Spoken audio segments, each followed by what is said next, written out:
प्रिय छात्र एवं छात्राओं, मैं संजय सिविल फोरम में आपका हार्दिक स्वागत करता हूं।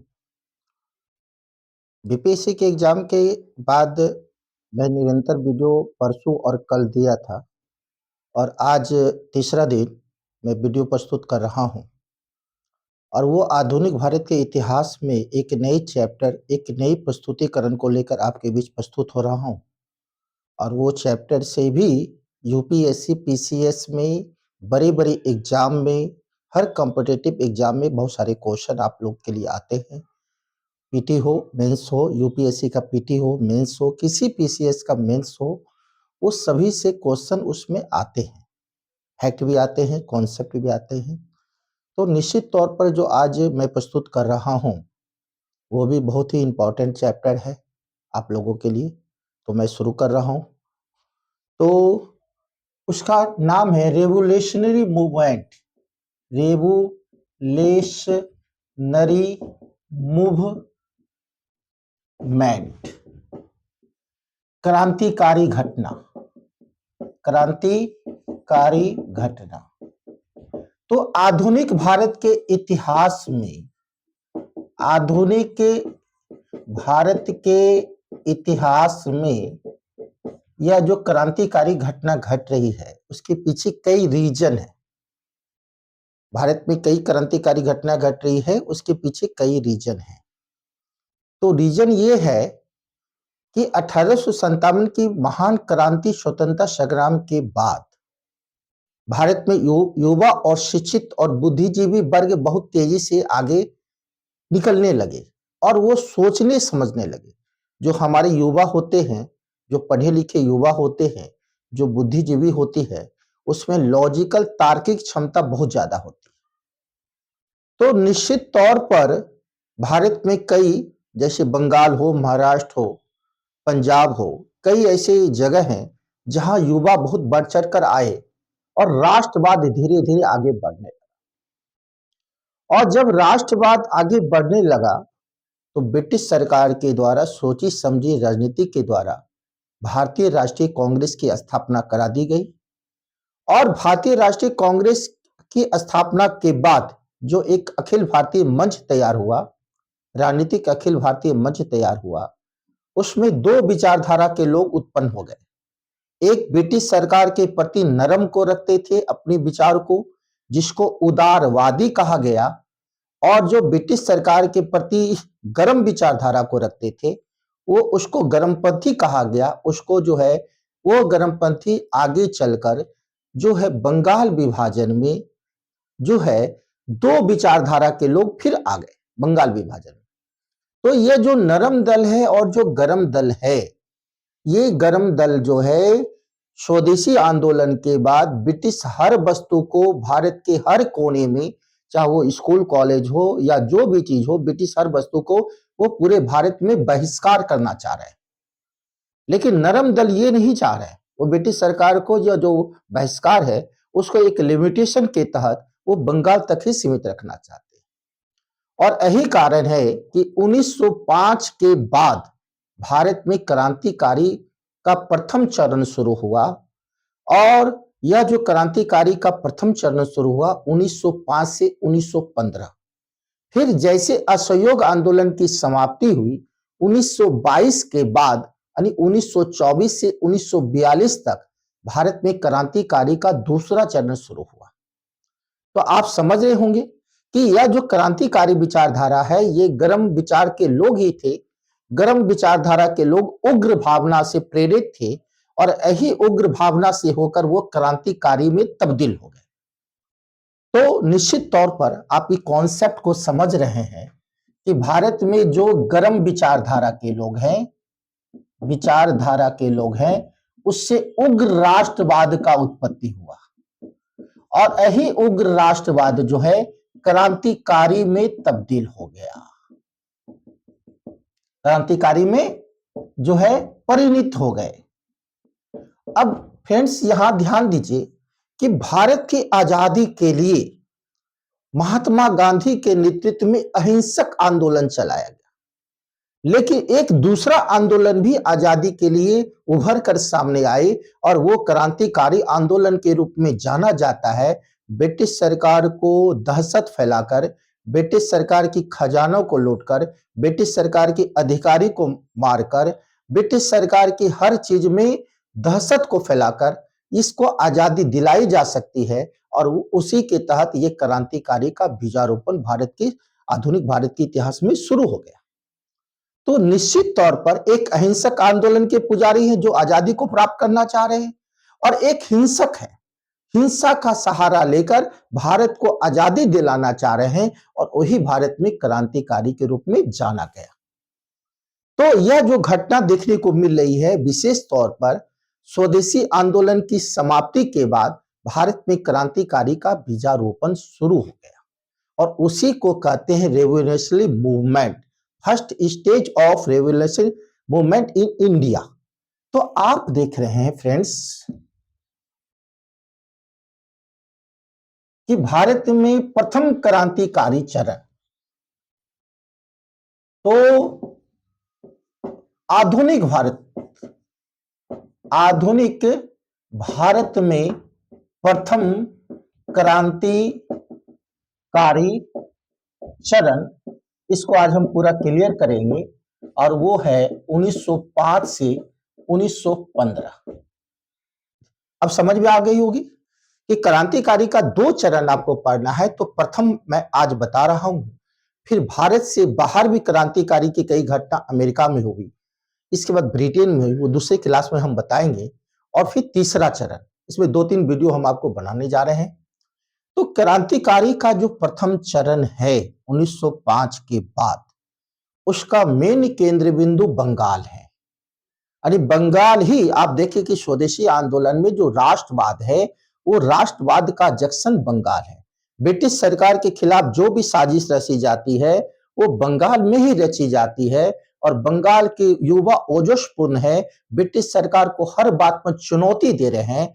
इसलिए बंगाल के राष्ट्रवाद को तोड़ा गया लॉर्ड कर्जन के द्वारा, और यही कारण है कि क्रांतिकारी का भी जो ज्यादा फैलाव हुआ वो बंगाल में ही हुआ। लेकिन ऐसी बात नहीं है कि क्रांतिकारी सिर्फ बंगाल तक ही फैले, लेकिन आपको फ्रेंड्स ये बता दे कि भारत में सर्वप्रथम क्रांतिकारी जो घटना है वो महाराष्ट्र से शुरू हुई। कहां से शुरू हुई? महाराष्ट्र से। और महाराष्ट्र में एक ब्राह्मण थे, चित्पावन ब्राह्मण, उसके अंदर जो ब्लड था, उसके अंदर जो जीन था, वो गजब की जीन थी। वो भयंकर लोग, गर्म विचारधारा के लोग थे, और वही ब्रिटिश सरकार के खिलाफ जो है बगावत कर दिया, क्रांतिकारी घटना को अंजाम दिया। तो महाराष्ट्र के चित्पावन ब्राह्मण से भारत में क्रांतिकारी का पहला बीजारोपण शुरू हो रहा है, महाराष्ट्र की धरती पर। और महाराष्ट्र की ही धरती पर पहला क्रांतिकारी संगठन इंडिया में बन रहे हैं। और किस ब्राह्मण से बन रहे हैं? तो चित्पावन ब्राह्मण से बन रहे हैं। और यही चित्पावन ब्राह्मण आगे चलकर भी एक तिलक जैसे नेता के रूप में आए, और वो युवा के सबसे गर्म दल के नेता माने जाते हैं महाराष्ट्र, वो भी चित्पावन ब्राह्मण थे। तो निश्चित तौर पर कि यह जो महाराष्ट्र है, इस महाराष्ट्र में ब्रिटिश सरकार के खिलाफ सशस्त्र विद्रोह, यानी गोला बारूद और बंदूक से विद्रोह, ब्रिटिश सरकार के खिलाफ जो है शास्त्र जो है आंदोलन जो है रामोसी आंदोलन के दौरान शुरू हुआ। कौन सा आंदोलन? रामोसी आंदोलन। और 1879 में बसवंत राव फाल्के, तो बसवंत राव फाल्के द्वारा महाराष्ट्र में रामोसी आंदोलन शुरू किया गया। और ये रामोसी कभी मराठा के सेना में भर्ती थे। जब मराठा का पतन हुआ तो रामोसी आंदोलन पूरे महाराष्ट्र में फैल गया, और यह ब्रिटिश सरकार के खिलाफ हथियार उठा लिया। यह ब्रिटिश सरकार के खिलाफ पहला सशस्त्र विद्रोह कर दिया। कहां कर दिया? तो महाराष्ट्र की धरती से कर दिया। और उसके नेता थे सर्वमान्यता बसवंत राव फाल्के, 1879 में महाराष्ट्र। अब फ्रेंड्स, इंडिया की, भारत की सबसे पहली क्रांतिकारी संगठन मानी जाती है व्यायाम मंडल, महाराष्ट्र में। भारत की सबसे पहली क्रांति संगठन व्यायाम मंडल को माना जाता है महाराष्ट्र में 1896 और 97 में। और इसके जो निर्माण किए उसका नाम है दामोदर हरि एवं बाल हरि कृष्ण। और ये दो सगे भाई थे। दामोदर हरि बाल हरि कृष्ण भी चितपावन ब्राह्मण है, और दामोदर हरि और बाल हरि कृष्ण के द्वारा ही महाराष्ट्र में पहली क्रांतिकारी संगठन और भारत की भी पहली क्रांतिकारी संगठन व्यायाम मंडल के रूप में आई 1896 और 97। तो आप फ्रेंड्स ये समझ गए होंगे कि आधुनिक भारत के इतिहास में पहला क्रांतिकारी संगठन कहां बन रहा है, तो महाराष्ट्र की धरती पर बन रहा है। और उसका निर्माण कौन कर रहे हैं? दामोदर हरि बाल हरि कृष्ण, जो महाराष्ट्र के चितपावन ब्राह्मण से बिलोंग करते थे। क्लियर हो गया होगा। अब आइए कि यह जो दामोदर हरि है और बाल हरि कृष्ण है, इन्होंने क्या किया? इन्होंने क्या किया कि 22 जून 1897 को पूना में प्लेग रोग फैला, बहुत हजारों लोग मरे। और उस पूना प्लेग के जो कमिश्नर थे अंग्रेज के, उसका नाम है रैंड। और वह रैंड पर गुस्सा था पूरा महाराष्ट्र में क्रांतिकारी युवा का, और उन्होंने कहा कि यह जो प्लेग कमिश्नर रैंड है, मैं उसकी हत्या कर दूंगा। और उसको हवा देने का काम बाल गंगाधर तिलक किए। बंगाल जो है, बाल गंगाधर तिलक ने अपना एक पत्रिका निकाला था केसरी, और वो केसरी पत्रिका में जो है ओजस्पूर्ण भाषण दिए थे, और वहां के युवा को जगाए थे कि अगर कोई भी अगर दमन करता है तो उसको जान से ही मार देना चाहिए। तो केसरी पत्रिका में जो ओजस्पूर्ण भाषण वो सुने दामोदर हरि बाल हरि कृष्ण, वो जो है तिलक के शिष्य थे, और वो केसरी पत्रिका में सुनने के बाद तुरंत आग बबूला हो गए, और वो जो रैंड है पूना के प्लेग कमिश्नर, उसकी हत्या कर दिए 22 जून 1897 को। तो किसकी हत्या हो रही है? रैंड।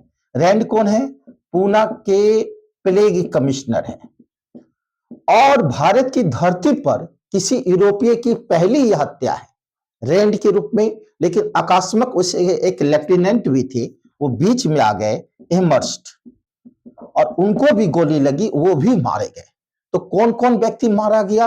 रैंड और एमर्स्ट 22 जून 1897 को दामोदर हरि और बाल हरि कृष्ण ने उसको गोली मार दिया। और हिंदुस्तान की धरती पर आधुनिक भारत के इतिहास में यह पहला किसी यूरोपीय की हत्या है महाराष्ट्र की धरती पर। कितनी तारीख को है फ्रेंड्स? 22 जून 1897 को। कौन हत्या किए? दामोदर हरि और बाल हरि कृष्ण। और ये दोनों चितपावन ब्राह्मण थे। किसके शिष्य थे? बाल गंगाधर तिलक के शिष्य थे। तो बाल गंगाधर तिलक के जो केसरी पत्रिका है उसको उन्होंने पढ़ा, और तुरंत 7 दिन के बाद उसको फिर हत्या कर दिए 22 जून को। और यही कारण है कि केसरी में पत्रिका लिखने के कारण जो तिलक केसरी पत्रिका में अपना आपत्तिजनक ओजस्पूर्ण क्रांतिकारी जो विचारधारा रखे, उसके कारण बाल गंगाधर तिलक को गिरफ्तार किया गया केसरी पत्रिका के कारण, और 18 मास का उसको कारावास हो गया। यानी बाल गंगाधर तिलक को केसरी पत्रिका के कारण गिरफ्तार करके कितने महीने का कारावास हो गया? 18 महीने। इसके बाद दामोदर हरि और बाल हरि कृष्ण को गिरफ्तार किया गया और उसको फांसी दी गई। अब 18 अप्रैल, फ्रेंड ध्यान दीजिए, 18 अप्रैल 1898 को, 18 अप्रैल 1898 को दामोदर हरि और बाल हरि कृष्ण को फांसी दे दी गई महाराष्ट्र। अब बात होती है कि महाराष्ट्र की धरती पर गणपति उत्सव बहुत जोर से मनाया जाता है। अब देख रहे हैं कि 1893 में ही शिवाजी महोत्सव, 1895 में गणपति महोत्सव शुरू हुई थी, और ये प्रत्येक साल बड़ी उत्सव से मनाया जाता था। और यही कारण है कि 1899 में जब गणपति महोत्सव हो रहा था, गणपति महोत्सव, तो इसी के समय जो है विनय दामोदर सावरकर ने मित्र मेला का गठन किया। कब गठन किया? 1899 में गणपति उत्सव के समय। और आगे चलकर यही मित्र मेला 1904 में अभिनव भारत समाज महाराष्ट्र की बहुत बड़ी क्रांतिकारी संगठन बन गए। तो 1904 में क्या हो रहा है कि 1904 में अभिनव भारत समाज जो है एक बहुत बड़ी क्रांतिकारी संगठन बन गई है, और इसके संस्थापक बने विनय दामोदर सावरकर। तो सावरकर का नाम महाराष्ट्र की धरती पर बहुत बड़ी नाम है। तो विनय दामोदर सावरकर ने पहले मित्र मेला बनाया 1899 में, और यही मित्र मेला 1904 में अभिन्न भारत समाज हो गया। अब इस समय जो नासिक के जज हैं जैक्सन, इसमें बहुत सारे क्रांतिकारी को प्रताड़ित किया था, जिसमें सावरकर भी थे, इसको भी प्रताड़ित किया था। और यही कारण है कि यह जो जैक्सन है इसकी हत्या का साजिश रची गई। और 21 दिसंबर 1909 को 21 दिसंबर 1909 को जो नासिक के जज हैं जैक्सन, उसकी हत्या कर दी जाती है। अब हत्या कर दी जाती है। विनय दामोदर सावरकर तो इंडिया छोड़कर बाहर भाग गए, लंदन भाग गए। और जैक्सन की हत्या करने वाला जो है विनय दामोदर सावरकर के गुट के ही लोग थे, क्रांतिकारी ही थे। उसका नाम है लक्ष्मण कान्हेरे, जिन्होंने नासिक के जज की हत्या कर दी 21 दिसंबर 1909। अब फ्रेंड्स ये होता है कि 19 अप्रैल 1911 को लक्ष्मण कान्हेरे को फांसी दे दी जाती है और विनय दामोदर सावरकर को लंदन से पकड़कर SS मोरिया जहाज से भारत लाया जाता है। और विनय दामोदर सावरकर को नासिक के केस में, यह भी क्वेश्चन कई बार इंपॉर्टेंट है, फिर से सुनिएगा, विनय दामोदर सावरकर को लंदन से पकड़कर SS मोरिया जहाज से लाया जाता है और नासिक षड्यंत्र केस के तहत उसको आजीवन कारावास दिया जाता है। इसको दिया जाता है विनय दामोदर सावरकर को। तो मैं ये महाराष्ट्र की पूरी घटना को, क्रांतिकारी को आपको बताया। अब मैं आता हूं बंगाल।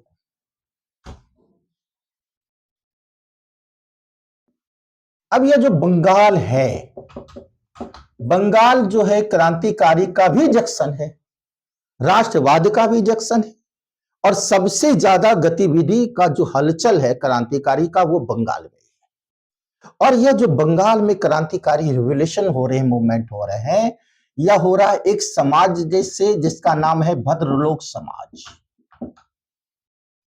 और यह जो बंगाल है, इस बंगाल में पहला क्रांतिकारी संगठन बन रहा है व्यायामशाला। यहां आप लोग कंफ्यूज कभी नहीं कीजिएगा, वो व्यायाम मंडल है। महाराष्ट्र में जो पहला क्रांतिकारी संगठन बने, जो इंडिया का पहला क्रांतिकारी संगठन बना, वो व्यायाम मंडल है दामोदर हरि बालहरिकेश के द्वारा।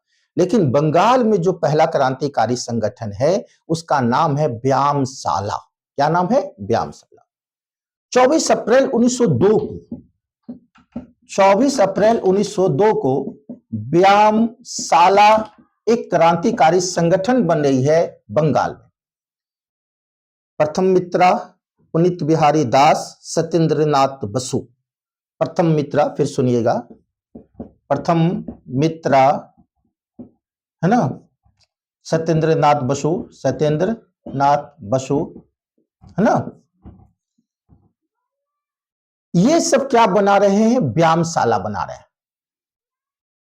तो व्यायामशाला 24 जो है अप्रैल 1902 को बना, और यही व्यायामशाला बंगाल में आगे चलकर अनुशीलन समिति बन गया।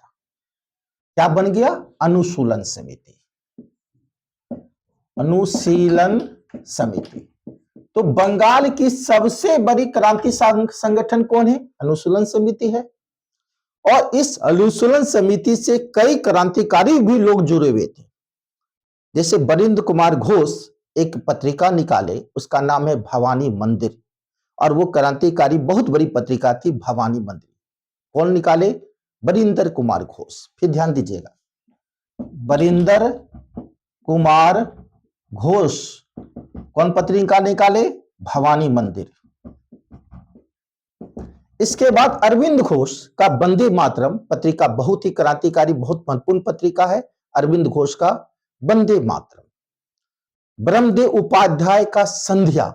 फिर नोट कर लीजिएगा आप लोग ध्यानपूर्वक, बहुत इंपॉर्टेंट बात बोली जा रही है। बरिंद्र कुमार घोष, बरिंद्र कुमार घोष जो है कौन पत्रिका निकाले हैं? भवानी मंदिर क्रांतिकारी पत्रिका निकाल रहे हैं। इसके बाद अरविंद घोष का वंदे मातरम पत्रिका, ब्रह्मदेव उपाध्याय का संध्या और भूपेंद्र नाथ दत्त का युगांतर पत्रिका। कौन पत्रिका? युगांतर, क्रांतिकारी पत्रिका। तो हम 4 गो नोट कराए हैं, एग्जाम से बहुत मैचिंग भी क्वेश्चन आएगा पीसीएस में, यूपीएससी में। बरिंद्र कुमार घोष का भवानी मंदिर, अरविंद घोष का वंदे मातरम, ब्रह्मदेव उपाध्याय का संध्या और जो है भूपेंद्र नाथ दत्त का युगांतर क्रांतिकारी पत्रिका। ये पूरा हलचल मचा दी। अब क्या हुआ कि यह जो अनुशीलन समिति है, इसको पुनः गठित जो है बहुत अच्छे ढंग से बरिंद्र कुमार घोष 1907 में बरिंदर घोष और भूपेंद्र नाथ दत्त, है ना, ये दोनों जो है अनुशीलन समिति का बंगाल में पुनः गठन कर रहा है। 1907 में बरिंदर घोष भूपेंद्र नाथ दत्त ने अनुशीलन समिति का बंगाल में पुनः गठन किया और इसका जो शाखा है वो कलकत्ता में था, मिदनापुर में गठन किया गया। बंगाल के किस जगह पर किया गया? कलकत्ता और मिदनापुर। फिर ध्यान दीजिएगा, कलकत्ता और प्लस मिदनापुर में किया गया। और इसका एक संगठन ढाका में भी बना, अनुशीलन समिति का एक संगठन ढाका में भी बना 1905 में पुनीत बिहारी दोष और प्रथम मित्रा के द्वारा। यह भी कई बार क्वेश्चन आता है कि ढाका में अनुशीलन समिति कौन बनाए? पुनीत मित्रा, है ना, पुनीत मित्रा ये बनाए, है ना, सत्येंद्र नाथ बसु ये सब बनाए। ढाका में भी एक शाखा बनी अनुशीलन समिति। और अनुशीलन समिति का जो पहला काम हुआ क्रांतिकारी का, इसका काम क्या था? अनुशीलन समिति की जो पत्रिका थी युगांतर, बहुत ही पूरा लोकप्रिय हो गया बंगाल में युगांतर, और वो नारा दिया खून के बदले खून। हम खून चाहते हैं भारत में ब्रिटिश सरकार के अधिकारी का। तो युगांतर पत्रिका में यह ओजस्पूर्ण भाषण हुई थी अनुशीलन समिति का। और उस समय कलकत्ता में सत्र जज थे किंग्सफोर्ड, वो बहुत सारे क्रांतिकारी को प्रताड़ित किए थे और उसका ट्रांसफर बिहार के मुजफ्फरपुर में हो गया था। और यही कारण है कि यह जो अनुशीलन समिति के सदस्य हैं खुदीराम बोस, प्रफुल्ल चाकी, उसको किंग्सफोर्ड को मारने की जवाबदेही दी गई। और किंग्सफोर्ड को मारने के लिए 30 अप्रैल 1908 को खुदीराम बोस और प्रफुल्ल चाकी आते हैं मुजफ्फरपुर। और वह किंग्सफोर्ड, जब लग रहा था कि किंग्सफोर्ड जा रहे हैं गाड़ी में, ऐसी बात है किंग्सफोर्ड वहां गाड़ी में नहीं थे, बग्घी में नहीं थे, तो खुदीराम बोस और प्रफुल्ल चाकी ने बम फेंका किंग्सफोर्ड को मारने के लिए। लेकिन वो गलती से जो है वो जो बम लगा वो राष्ट्रीय स्वतंत्रता से एक बहुत प्रेम रखने वाले एक थे अंग्रेज, वो भी अंग्रेज थे, राष्ट्रीय स्वतंत्रता से प्रेम रखते थे, भारत के प्रति प्रेम रखते थे। उसका नाम था केनेडी। उसकी पत्नी और पुत्री मारी गई, किंग्सफोर्ड बच गया। कौन मारा गया? केनेडी और की पत्नी और पुत्री मारी गई बम के कारण। और हिंदुस्तान की धरती पर यह पहला बम कांड है। मुजफ्फरपुर में किंग्सफोर्ड पर जो बम चला वो हिंदुस्तान की धरती पर यह पहला बम चला था किसी ब्रिटिश अधिकारी को मारने के लिए खुदीराम बोस के द्वारा, प्रफुल्ल चाकी के द्वारा। इसमें क्या हुआ कि किंग्सफोर्ड बच गए और बाद में दोनों की गिरफ्तार के लिए चारों ओर नाकेबंदी की गई कि खुदीराम बोस और प्रफुल्ल चाकी को पकड़ो। मुजफ्फरपुर के पास एक होल्ट था रेलवे स्टेशन बेनी, और बेनी के पास यही खुदीराम बोस और प्रफुल्ल चाकी चारों ओर से ब्रिटिश सरकार के पुलिस के आगे घेरा गए। प्रफुल्ल चाकी को लगा कि अब तो हम पकड़ा गए हैं, तो खुद अपनी रिवॉल्वर से गोली मार लिया, खुद आत्महत्या कर लिया प्रफुल्ल चाकी। और खुदीराम बोस तो वो बचकर भाग गए, लेकिन बहुत दिन के बाद वो भी पकड़ा गए। और 11 अगस्त 1908 को, फिर ध्यान दीजिएगा, 11 अगस्त 1908 को मात्र 18 साल की उम्र में खुदीराम बोस को फांसी दी गई। हिंदुस्तान की धरती पर सबसे कम उम्र में फांसी पाने वाले ये शख्स हैं। 18 साल की उम्र में खुदीराम बोस, मुजफ्फरपुर के कांड में मात्र 18 साल उम्र थी। हिंदू में आगे चलकर हम बताएंगे कि मुस्लिम जो युवा थे सबसे कम उम्र में आसफुल्ला खां को काकोरी कांड में सबसे कम उम्र में फांसी दी गई, वो भी आगे हम बताएंगे। लेकिन हिंदू में कोई युवा 18 साल की उम्र में जो हिंदुस्तान की धरती पर पहला बम भी चलाया, और वो 11 अगस्त 1908 को जो है 18 साल की उम्र में फांसी पाया। तो बंगाल की घटना मैंने बताया। इसके बाद क्या है कि बंगाल में फिर ब्रिटिश सरकार बहुत तेजी से काम करना शुरू की। जो देखा कि बहुत ज्यादा क्रांतिकारी फैल रहा है, तो जगह जगह तलाशी लेना शुरू किया। और बंगाल में मणिकोटला एक उद्यान था, उसको पता लगा सीआईडी के रूप में कि वहां बहुत हथियार जो है क्रांतिकारी छिपा कर रखे हुए मणिकोटला में। मणिकटोला उद्यान, और ये कहां है? बंगाल में। पता लगा ब्रिटिश सरकार को यहां बहुत सारा हथियार छिपा हुआ है, और इसकी पुलिस में तलाशी ली गई और 34 व्यक्ति को क्रांतिकारी को गिरफ्तार किया गया। उसमें बरिंदर कुमार घोष और अरविंद घोष भी इसमें मुख्य रूप से थे।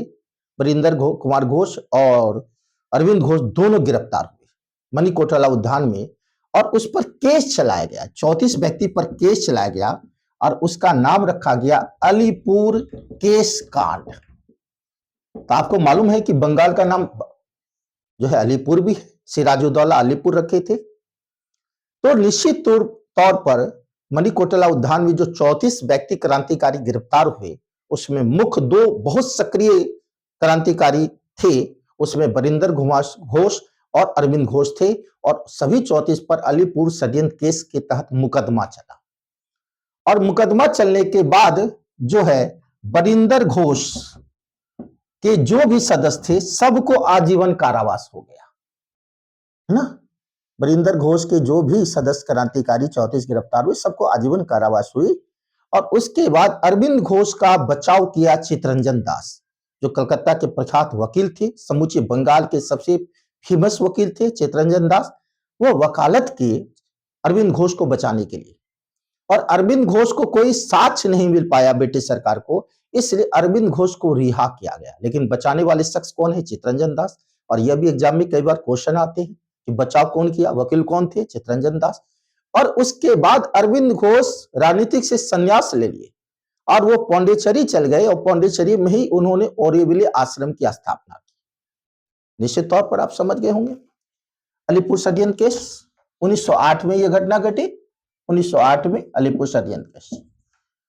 अब आती है बात कि 12 दिसंबर 1911 को जब लॉर्ड हार्डिंग जॉर्ज पंचम का भारत में भव्य दरबार हो रहा है दिल्ली में, तो कलकत्ता से काफिला चला दिल्ली की ओर।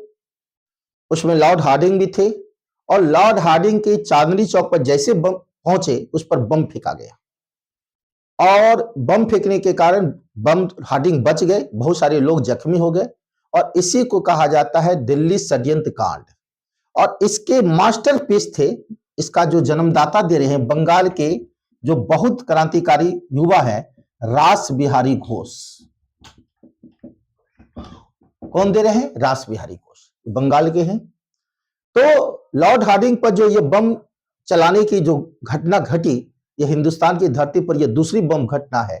पहले खुदीराम बोस के द्वारा बम मारा गया किंग्सफोर्ड को, फिर लॉर्ड हार्डिंग पर बम चलाया गया। हिंदुस्तान की धरती पर दूसरी बम कांड है, और इसके मास्टरपीस हैं, इसका जो सोच है वो रास बिहारी घोष ही करवाए थे, जो बंगाल के प्रमुख क्रांतिकारी युवा थे। रास बिहारी घोष और सचित्र चंद्र सन्याल, ये दोनों व्यक्ति का सोच था लॉर्ड हार्डिंग पर बम फेंकवाए। बाद में 12-13 व्यक्ति को गिरफ्तार किया गया। रास बिहारी घोष भाग गए, जापान भाग गए, और जापान में रास बिहारी घोष आपको तो मालूम ही होगा, Indian independence league Azad Hind फौज का नींव रखे थे जापान में रास बिहारी घोष। बाद में ब्रिटिश सरकार दिल्ली षड्यंत्र कांड में 4 को फांसी दी। तो किसको किसको फांसी दी फ्रेंड? दिल्ली षड्यंत्र कांड, दिल्ली षड्यंत्र बम कांड में हार्डिंग पर बम फेंका गया, 4 को फांसी हुई। अवध बिहारी बाल मुकुंद, अवध बिहारी बाल मुकुंद, बसंत कुमार, अवध बिहारी, बाल मुकुंद और बसंत कुमार, है ना, और अमीन चंद। तो अमीन चंद, अवध बिहारी और बाल मुकुंद को दिल्ली में फांसी दी गई। फिर सुनिएगा, अमीन चंद, अवध बिहारी और बाल मुकुंद को दिल्ली के जेल में फांसी दी गई, जबकि बसंत कुमार जो गिरफ्तार हुए उसको हरियाणा के अंबाला के जेल में फांसी हुई। तो कितने को फांसी हुई? 4 को। अमीन चंद, अवध बिहारी, बाल मुकुंद को दिल्ली में और बसंत कुमार को हरियाणा अंबाला के जेल में फांसी हुई। और यह हिंदुस्तान में दिल्ली षड्यंत्र बम कांड के रूप में जाना जाता है 1911-12 में। और इसमें हार्डिंग बच गए। हिंदुस्तान की दूसरी बम घटना है। तो निश्चित तौर पर इसके बाद है पंजाब। तो पंजाब में आप देख रहे हैं कि लाला लाजपत राय, भगत सिंह जैसे लोग थे। वो लाला हरदयाल थे, लाला हरदयाल भाग गए वहां से। बाद में वो सैन फ्रांसिस्को में गदर पार्टी का स्थापना किए। तो नेक्स्ट वीडियो में हम बताएंगे भारत से बाहर पंजाब की गतिविधि। तो निश्चित तौर पर क्रांतिकारी का जो प्रथम चरण है फ्रेंड्स, आप हम बताए, बहुत खोल के बता दिए आज, एक एक बिंदु को बताए। और उसको बार बार आप वीडियो देखिए और वीडियो में पूरा चीज क्लियर हो जाएगा। एक एक फैक्ट है, बहुत सारा आपके लिए उपयोगी है हर एग्जाम के लिए। तो क्रांतिकारी का प्रथम चरण हम आपको बता दिए फ्रेंड्स। अब नेक्स्ट वीडियो में हम भारत से बाहर जो क्रांतिकारी घटना घटी ब्रिटेन में, फ्रांस में, अमेरिका में, वो सब हम वीडियो लेकर हम आपके पास आएंगे। तो निश्चित तौर पर अच्छा से पढ़िए, बहुत मन लगाकर पढ़िए। अगर कुछ भी कीजिए तो मन लगाकर कीजिए, बहुत डिटेल पढ़िए, बहुत कॉन्सेप्ट से पढ़िए, एक एक चीज को पढ़िए। इससे आपका रिजल्ट, चूंकि आप जाने हैं हम एएन कॉलेज में पढ़ाते हैं, मेरा कम से कम 98% क्वेश्चन मेरा आया है बीपीएससी में, 70 में कॉलेज में जो पढ़ा रहे हैं हिस्ट्री। आप लोग भी उसका फायदा लीजिए, वीडियो को ज्यादा से ज्यादा शेयर कीजिए, आप कामयाब होइए। क्योंकि मेरा भी दिल और दिमाग आप ही लोग के प्रति हमेशा सोचते हैं, आप लोगों के प्रति, कि बच्चा पटना में आए तो वो कामयाब हो जाए, अंतिम रूप से उसका रिजल्ट अच्छे एग्जाम में निकल जाए। इसी के साथ मैं वीडियो को समाप्त करता हूं। नेक्स्ट वीडियो में मिलता हूं। धन्यवाद।